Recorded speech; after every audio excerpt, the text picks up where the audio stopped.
Bismillahirrahmanirrahim. Maka yang terjadi pada saat itu teman-teman sekalian, strategi Ali bin Abi Thalib jadi. Ya, dan ini luar biasa, jitu sekali strateginya. Dia membiarkan orang Yahudi menyerang sampai kemah-kemahnya yang dibangun tadi diruntuhin oleh Yahudi. Ya, sebagian ada domba di situ ditaruh seperti orang lagi mau berkemah, diambil oleh Yahudi. Kemudian pasukan Ali dipukul mundur, tangkis mundur sampai pasukan Yahudi yang menyerang ini intinya menyerang sampai ke perkemahan muslimin. Setelah itu Ali baru bertakbir dan menyerang balik.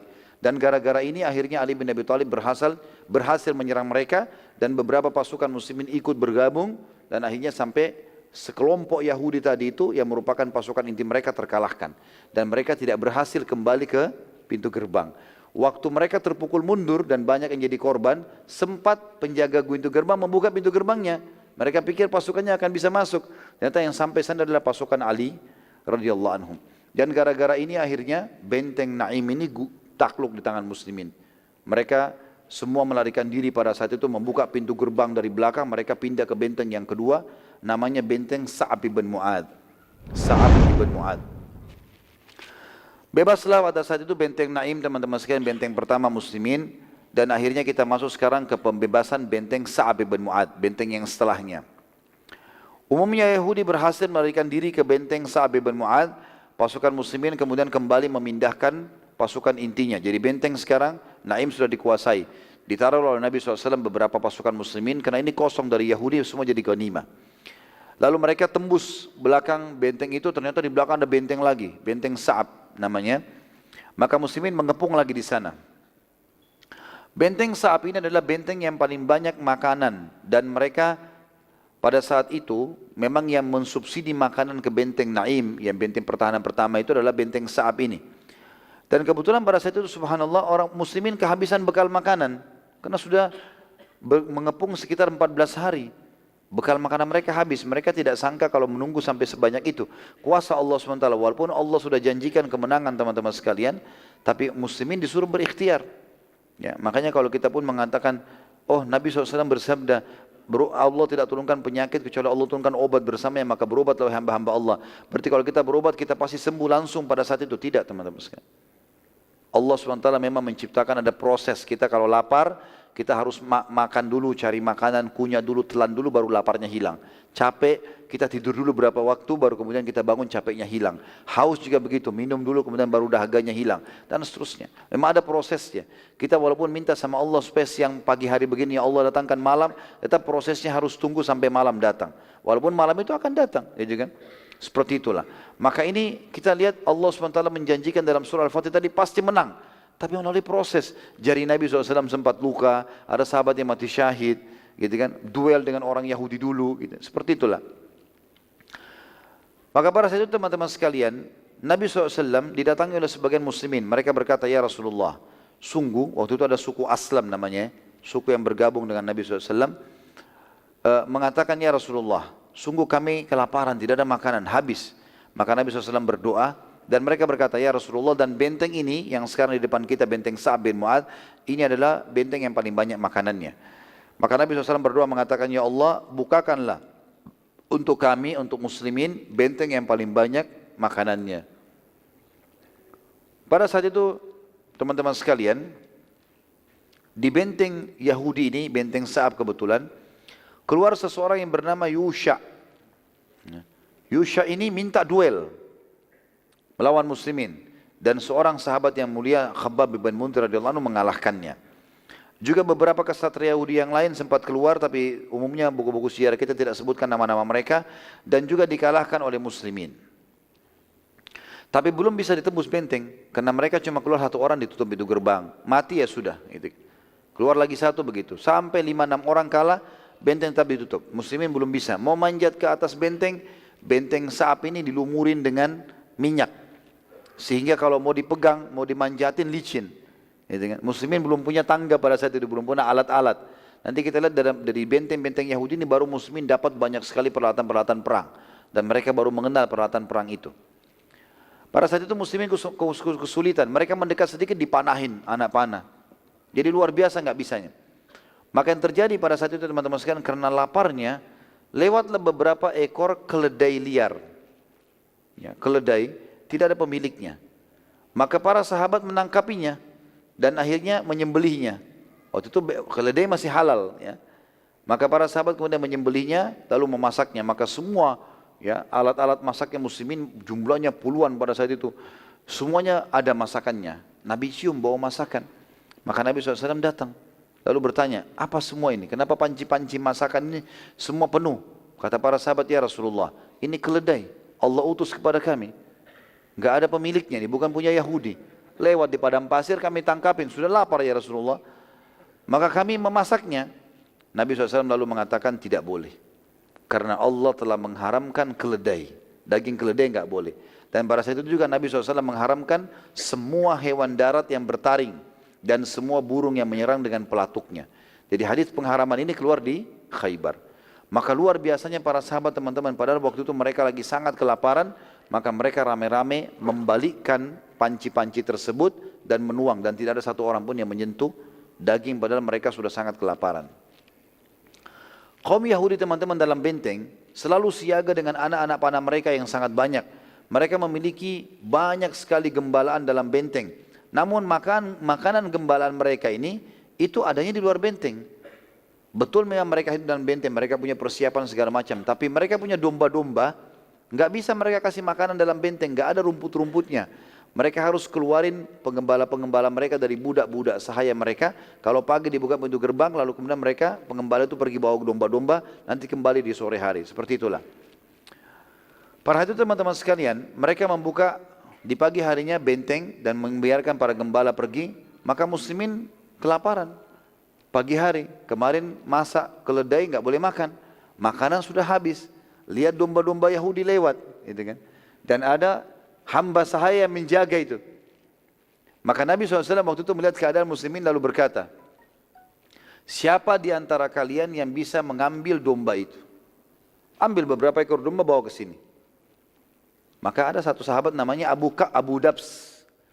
Abu Dabs radhiyallahu anhu sahabat, memang dia pengembala domba di Madinah, dan dia tahu bagaimana cara menangkap domba, gitu kan. Maka dia bilang, saya Rasulullah. Para sahabat menceritakan dalam riwayat sahih, Abu Dabs waktu itu, waktu diizinkan Nabi SAW, mereka bilang kami melihat mengendap-endap seperti singa yang mau memangsa. Dan pada saat dia sudah mendekati domba-domba tersebut, tiba-tiba dia lari dengan sangat cepat, lalu mencekik 2 ekor domba dengan tangannya kiri kanan. Kemudian mengangkat domba tersebut sehingga domba itu mengangkat kedua kakinya, lalu ditarik lari bersama dia. Sehingga domba itu berlari dengan kaki belakangnya. Dan saking cepatnya, tiba-tiba saudara di pasukan muslimin, gitu kan. Dan pemilik gembala domba itu pun tidak bisa menahannya. Satu orang saja datang. Kemudian lalu disembelilah domba tersebut dan kemudian dimakan oleh muslimin. Tentu di sini kalau ada yang bertanya, kenapa cuma satu orang Ustaz? Kenapa enggak semuanya? Ahli sejarah membahas itu. Mengatakan karena waktu ternyata Abu Dabs berhasil membawa lari, orang Yahudi tahu dari atas. Mereka lemparin dengan anak-anak panah, sehingga anak-anak panah mereka jatuh di tempat yang aman. Jadi pintu gerbang, domba, gembalaan, pasukan muslimin di sini dilemparin anak panah terus, sehingga muslimin tidak bisa mendekat. Sehingga hanya bisa 2 ekor domba yang dibawa ke pasukan muslimin. Pada saat itu juga teman-teman sekalian, ya, setelah gembalaan mereka pergi, mereka berusaha untuk keluar dan menyerang muslimin. Sama tadi, menyerang, kemudian balik lagi setelah memukul muslimin, mereka balik tutup lagi pintu gerbangnya. Hampir sama dengan strategi awal dari benteng Naim. Umumnya muslimin pada saat itu, kalau mereka terpukul, sempat keluar serangan yang sangat besar, mereka terpukul mundur, lalu mereka mundur. Dan terbunuh 3 orang sahabat waktu itu. Di serangan pasukan dari benteng Sa'ab yang tiba-tiba. Nabi SAW lalu bersama dengan beberapa sahabatnya, atau beliau mengatakan kepada para sahabatnya, bertahan saja, jangan sampai ada yang menyerang, dan jangan ada yang teriak, gitu kan. Lalu Nabi SAW berkata, kemarilah wahai hamba-hamba Allah, kumpul dengan suara yang pelan. Dan beliau berkata, jangan sampai bubar, jangan sampai ada yang pergi menyerang, biarin saja. Pasukan ini sudah menyerang kita, mereka mau pulang ke bentengnya, biarin, jangan ada yang serang. Tapi ada beberapa sahabat yang tidak dengar itu, lalu kemudian mereka berusaha untuk, ya, menyerang pada saat itu. Mereka berusaha menyerang, tapi terbunuh akhirnya. Tadi saya bilang kurang lebih 3 sahabat terbunuh. Waktu itu orang Yahudi waktu lihat 3 sahabat ini terbunuh, mereka jadi semangat. Nabi kan sudah bilang tadi, jangan menyerang, biarin aja. Mereka pukul, tangkis saja. Karena mereka bukan niatnya mau menyerang, mereka mau lari pulang. Gitu kan. Nanti akhirnya kita kepancing masuk ke depan, dilempar sama anak panah. Tapi karena ada 3 orang yang mau menyerang, terbunuhlah 3 orang ini, akhirnya orang Yahudi tamak. Mereka menganggap mereka punya kekuatan, maka mereka menyerang. Sampai akhirnya saking kuatnya serangan Yahudi, bubarlah para sahabat. Banyak yang terbubarkan dari pasukan muslimin. Dan Nabi SAW sempat memanggil mereka, mengatakan, kesinilah wahai hamba-hamba Allah, jangan bubar, tetap aja komitmen, gitu kan. Tapi banyak sahabat yang tidak dengar, mereka bubar. Lalu Nabi SAW panggil dengan suara keras, wahai orang-orang yang telah membaiat di bawah pohon, berkumpullah, mana baiat kalian di Hudaybiyah, kalau kalian akan hidup mati untuk Allah dan Rasulnya. Mendengar panggilan tersebut, maka para sahabat segera kembali di sekitar Nabi SAW. Kemudian muslimin terus saja membela bersama Nabi SAW sampai mereka berhasil memukul mundur Yahudi. Dan pada saat itu 3 korban muslimin berhasil dimakamkan setelah Yahudi terpukul mundur ke pintu gerbang mereka. Tapi tentu juga belum bisa karena pintu gerbang habis itu ditutup lagi. Kaum Yahudi banyak yang melarikan diri ya pada saat itu, maksudnya masuk ke dalam benteng. Namun Nabi SAW mengingatkan muslimin, ingat strategi Ali tadi. Sekarang pasukan Yahudi ini sudah terlanjur karena semangat tadi berhasil membunuh 3 orang, mereka sudah sampai ke perkemahan muslimin. Dan berhasil memukul mundur muslimin. Sekarang muslimin terkocar-kacir. Waktu Nabi panggil mereka, hai penduduk, hai pembaiat di bawah pohon, kumpullah mereka semua. Waktu mereka kumpul teman-teman sekalian, maka muslimin sekarang menghadapi orang Yahudi. Dan Yahudi jauh dari pintu gerbangnya. Waktu mereka lihat muslimin berkumpul kembali, mereka mau melarikan diri. Nabi SAW suruh kejar. Kejar sekarang. Kita punya kesempatan untuk bisa membenteng itu. Dan banyak orang Yahudi yang jadi korban. Gara-gara itu kemudian waktu mereka mendekati pintu gerbang, dibuka pintu gerbang untuk menyelamatkan Yahudi, ternyata tidak berhasil. Dan strategi Ali bin Abi Thalib yang awal berhasil. Nabi SAW dan pasukan masuk ke dalam benteng Sa'ab. Dan pada saat itu akhirnya orang Yahudi melarikan lagi dari pintu belakang mereka, pindah ke benteng yang ketiga namanya benteng Zubair. Ya, ini nama-nama pimpinan mereka tentunya. Pada saat itu Nabi SAW pun akhirnya menguasai benteng yang kedua. Ya. Namanya benteng Sa'ab. Dan pada saat itu tentunya muslimin menemukan banyak sekali makanan. Dan terutama yang paling banyak di benteng ini adalah kendi-kendi khamar. Kendi-kendi khamar. Ya. Dan Yahudi ini terkenal adalah orang yang sangat gemar dengan khamar. Walaupun mereka tahu haram dalam agama mereka. Dan saking gemarnya, mereka sangat tahu bagaimana membuat khamar yang terbaik. Memendamnya di tanah dan segala. Dan sampai sekarang pengusaha khamar kan orang-orang Yahudi gitu. Ya. Yang jelas teman-teman sekalian, ada kualitas khamar yang terbaik pada zaman itu. Tidak perlu antum tahu lah gitu kan. Intinya ada khamar yang terbaik pada zaman itu. Kemudian khamar ini ditaruh di kendi-kendi yang besar. Gitu. Ada satu sahabat Nabi, diutus oleh Nabi SAW namanya Abdullah. Abdullah ini gemar sekali khamar dulu. Dan sebelum masuk Islam dia suka kumpul-kumpul sama Yahudi di Madinah, mabuk-mabuk sama mereka. Dia juga tahu kualitas khamar yang paling bagus yang ini. Tapi ini orang sudah taubat gitu kan. Waktu dia datang ke situ, dia dulu pecandu khamar sebelum taubat masuk Islam. Dia lihat kendi-kendi khamar ini. Ditutup sama kain-kain. Begitu dibuka, tercium baunya. Dia ingat masa dulu. Gitu. Dalam riwayat yang dikatakan dia minum. Dia minum kembali khamar tersebut. Dari saking minum, saking asyiknya dia minum sampai mabuk. Jatuh di dekat kendi tersebut. Nabi SAW tanya, mana si Abdullah yang saya tugaskan? Sahabat cari, didapat di situ teler dia. Jatuh di sekitar kendi-kendi itu, gitu kan. Maka mereka bawa ke hadapan Nabi SAW, ya Rasulullah, Abdullah mabuk nih. Padahal Abdullah ini termasuk orang yang hadir di perang Badar ini. Tapi subhanallah godaan syaitan gitu kan, di peperangan. Maka Nabi SAW pun marah dengan dia, mencabut sendal beliau lalu kemudian dipukulin. Waktu dikepulin, para sahabat juga ikut pukulin, rame-rame. Sampai Nabi SAW mengatakan pada mereka berhentilah. Waktu sudah berhenti dipukulin sama sendal, sebenarnya kan orang pemabuk ini dicambuk 40 derah ya. Tapi karena Nabi SAW waktu itu yang memimpin, maka semuanya ikut. Waktu sudah dilepaskan cambukan sendal, Umar bin Khattab marah. Umar mengatakan, semoga Allah melaknatmu. Kenapa kau minum khamr? Ini khamr sudah haram dalam Islam, lagi jihad, kok bisa mabuk ini? Gak mungkin gitu. Maka Nabi SAW melarang mengatakan, jangan kau melaknatnya hai Umar. karena sungguhnya ia mencintai Allah dan Rasulnya. Jangan kau laknat dia. Orang ini sebenarnya imannya ada, cuma tergoda oleh syaitan, subhanallah. Dan ini juga pelajaran teman-teman sekalian, tidak boleh kita melaknat orang beriman yang terjerumus dalam dosa. Karena mungkin dia lalai. Orang bisa terjerumus lagi dalam zinanya, dalam khamarnya, dalam ribanya. Tapi sebenarnya dia tidak mau, dia tahu itu bergejolak dalam jiwanya. Ini tidak boleh kita laknat. Yang dilaknat itu adalah perbuatan-perbuatan yang dasarnya orang sudah nasihatin, nggak mau tobat sama sekali. Itu lain. Tapi kalau orang seperti ini tidak boleh teman-teman. Karena banyak di antara ikhwan dan akhwat kita mungkin, semoga kita tidak termasuk ya. Orang-orang yang mungkin tergoda untuk melakukan lagi perbuatan maksiatnya. Ini tidak boleh dilaknat, tapi diajak taubat. Cuma hukuman tetap berlaku. Semua yang kepergok dihukum. Sebagaimana tadi ini, kepergok khamr, mabuk, maka dicambuk. Gitu kan. Di dalam benteng Sa'ab ini yang ditembus oleh muslimin yang kedua, mereka menemukan Salam bin Mushkim, pimpinannya Yahudi, gitu kan? Suku Qainuqa pimpinannya. Dan pada saat itu kebetulan dia lagi sakit, karena dia lagi sakit dia nggak bisa melarikan diri. Orang-orang Yahudi pun meninggalkan dia di situ. Ya. Maka Nabi SAW memanggilnya, suruh membawanya, bawa agar orang ini dibunuh. Maka Nabi SAW memerintahkan para sahabat, ya, pada saat itu membawanya ke Nabi SAW dan kemudian memerintahkan sebagian sahabat naik ke atas benteng Sa'ab dan bertakbir. Sehingga seluruh Yahudi di benteng-benteng lain mengetahui kalau muslimin sudah menguasainya. Kemudian Nabi SAW memerintahkan Salam bin Mushkim untuk dibunuh dan karena ini adalah pimpinan orang Yahudi dan memang dia termasuk kafir harbi. Dia sudah berada di dalam benteng dan memang dia memicu pasukan Yahudi untuk keluar.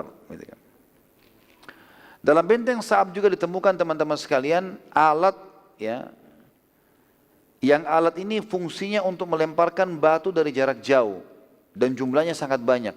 Ini muslimin belum pernah kenal sebelumnya alat perang ini. Jadi kayu dibuat seperti bentuknya segitiga, huruf V yang terbalik, di bawah ditaruh roda dua, kemudian diikatlah dengan tali yang besar, lalu di tengah-tengahnya ada sebuah kayu yang besar juga yang ditarik dengan tali. Nanti ditaruh batu besar ini bisa melempar dari jarak jauh. Artinya mungkin kalau kita sekarang sudah tidak mungkin dipakai alat ini. Tapi zaman dulu itu termasuk alat yang canggih. Muslimin belum pernah punya ide. Jadi sebenarnya untuk menembus benteng-benteng kayak Yahudi ini harus pakai alat itu.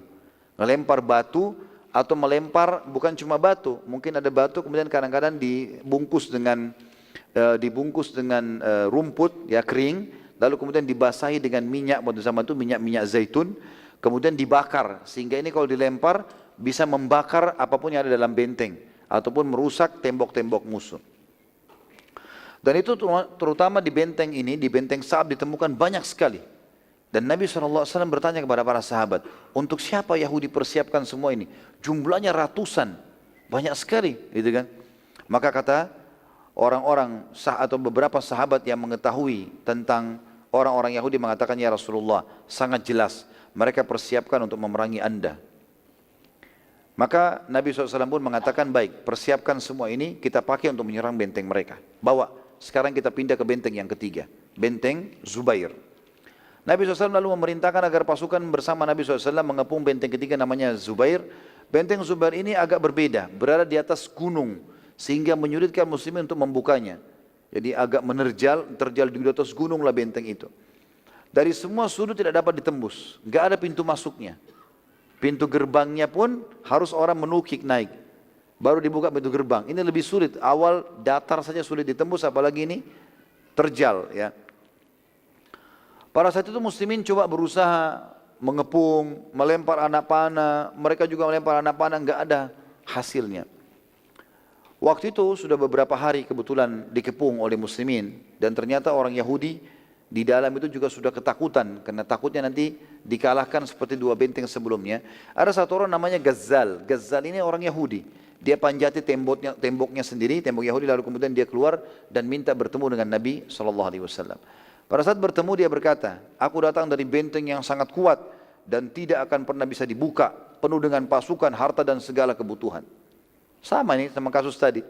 Nabi SAW cuma senyum lalu mengatakan, apa kau datang menakut-nakutiku? Gitu kan? Allah pasti sudah menjanjikan padaku akan menang dan merebut Khaybar. Karena melihat ketegasan Nabi SAW, Ghazal lalu ketakutan lalu berkata, demi Allah, aku tahu dan semua Yahudi tahu dan kami telah menemukan itu tertulis dalam kitab Taurat bahwasanya benar engkau adalah nabi dan engkau akan membukanya. Pengakuan yang luar biasa. Kebodohan, dia tahu ini nabi, dia tahu akan dikalahkan, akan dibunuh, akan masuk neraka, tapi tetap mau komitmen dengan itu. Ya, ada orang begini subhanallah ya. Mirip Yahudi, tahu ini salah, tetap dilakukan. Tahu mencuri itu tidak baik, tahu aku bisa dipecat dari kantor, enggak ada apa-apa, buat. Resiko nanti terjadi biarin aja, kan aneh sekali. Maka dia pun mengatakan, oleh karena itu aku datang khusus untuk menunjukkan kepadamu pintu masuk ke benteng ini. Tapi dengan syarat, berikan keamanan aku dan keluargaku, sama hartaku, itu saja. Jadi begitu ujung-ujung Yahudi. Kalau sudah terserang, terdesak, dia mau aman sama keluarganya. Maka kata Nabi SAW, baik, engkau akan aman, tapi dengan syarat penuhi kesepakatan. Dia bilang, baiklah. Lalu kemudian dia bilang, wahai Muhammad, benteng ini memiliki segala sesuatunya. Benteng ini luar biasa, paling kuat di antara benteng Yahudi. Di dalamnya semuanya ada, tidak ada terkecuali, kecuali air, dia bilang.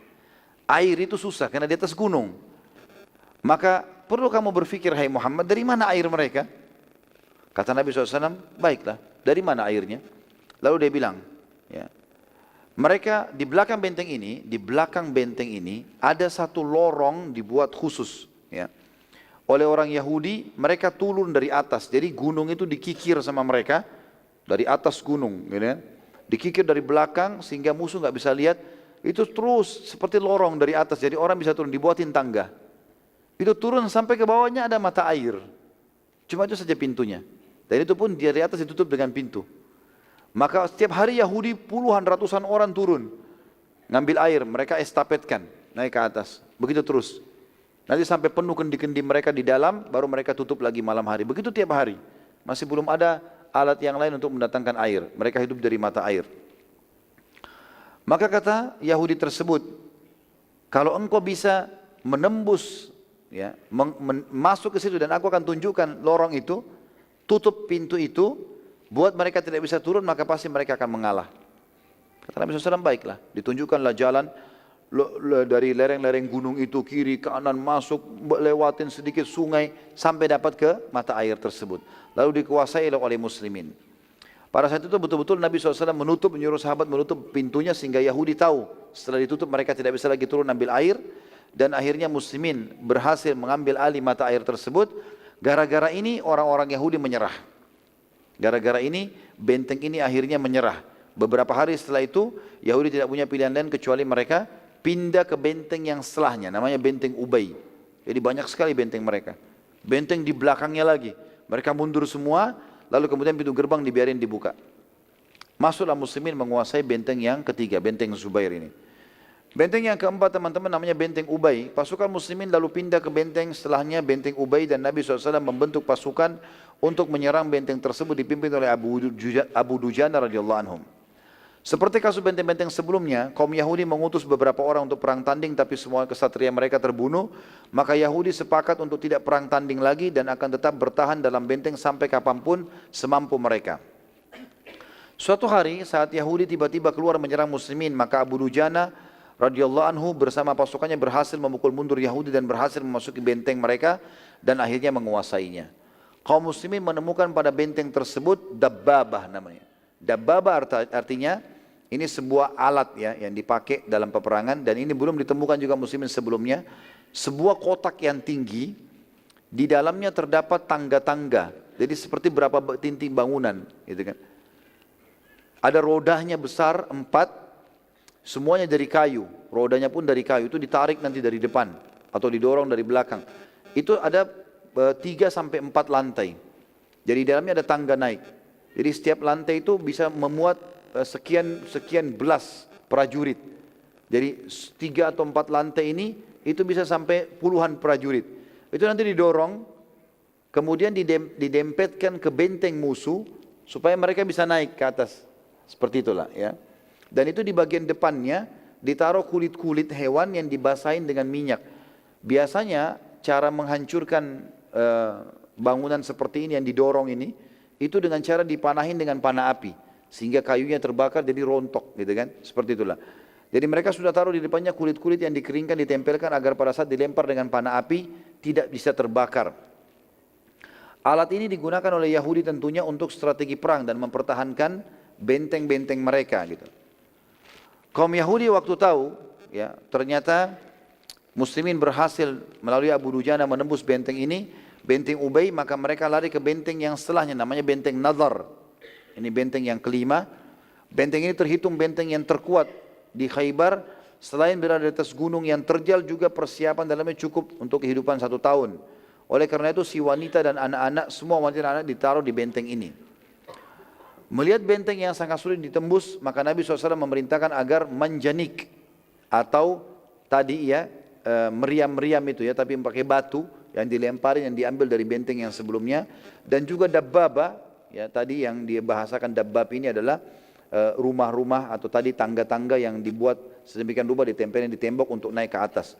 Digunakan dalam peperangan tersebut. Dan ini pertama kali muslimin menggunakan alat-alat perang selain pedang dan perisai juga tombak yang biasa mereka kenal. Nabi SAW waktu itu memerintahkan semuanya pasukan menuju ke arah benteng Nadar dan membawa meriam ini lalu dipakai semuanya, dilemparin ke arah sana.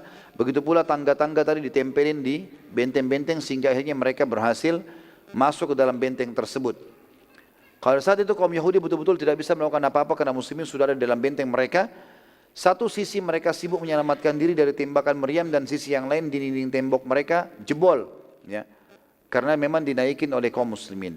Akhirnya dengan cara ini muslimin berhasil menguasai benteng mereka dan mereka pun melarikan diri pada saat itu. Seluruh Yahudi laki-laki melarikan diri dan seluruh anak-anak juga anak-anak dan wanita menjadi harta rampasan perang muslimin.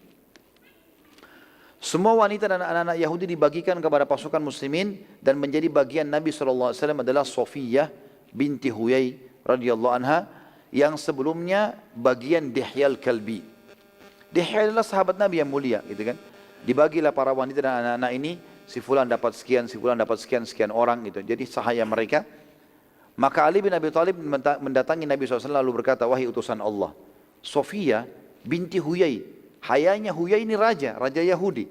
Dan suaminya juga raja Yahudi, suaminya namanya Kanana bin Abi Hukaik. Ya. Maka tidak pantas kecuali untuk anda. Lebih baik Sofiyah di bawah naungan anda, jangan dikasih sahabat yang lain. Maka Nabi SAW mengatakan, baik, bawalah ke sini Sofiyah dengan juga yang memilikinya, Dihya al-Kalbi. Maka Nabi SAW mengatakan, wahai Dihya, maukah kamu, ridhokah kamu kalau orang ini Sofiyah aku gantikan dengan beberapa sahaya yang lainnya? Maka Dihya mengatakan, ya Rasulullah, dia buat anda, tidak usah ada balasan apa-apa. Maka diberikanlah Sofiyah kepada Nabi SAW. Lalu Nabi SAW waktu itu mengetahui kedudukannya, lalu mengatakan kepada Sofiyah, engkau aku bebaskan karena Allah. Kata Nabi SAW, tanpa syarat apa-apa, engkau aku bebaskan karena Allah. Maka tiba-tiba Sofiyah syahadat, asyhadu an la ilaha illallah wa anna Muhammad Rasulullah. Nabi SAW dan para sahabat heran, kenapa Sofiyah begitu cepat masuk Islam, sementara Yahudi ini terkenal susah masuk Islam. Sulit sekali masuk Islam, gitu kan. Sampai kata Nabi SAW, kalau ada 12 orang Yahudi masuk Islam di zamanku, maka seluruh Yahudi masuk Islam. 12 orang, saking susahnya. Tiba-tiba perempuan ini mengucapkan syahadat. Maka Nabi SAW tanya kepada Sofiyah, apa yang membuatmu secepat itu masuk Islam? Maka Sofiyah menceritakan. Dia mengatakan, ya Rasulullah, saya dulu waktu masih kecil di Madinah, saya tinggal di Madinah dulu. Umur saya masih di bawah 10 tahun.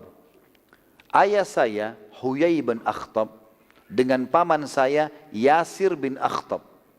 Dua-duanya pendeta Yahudi.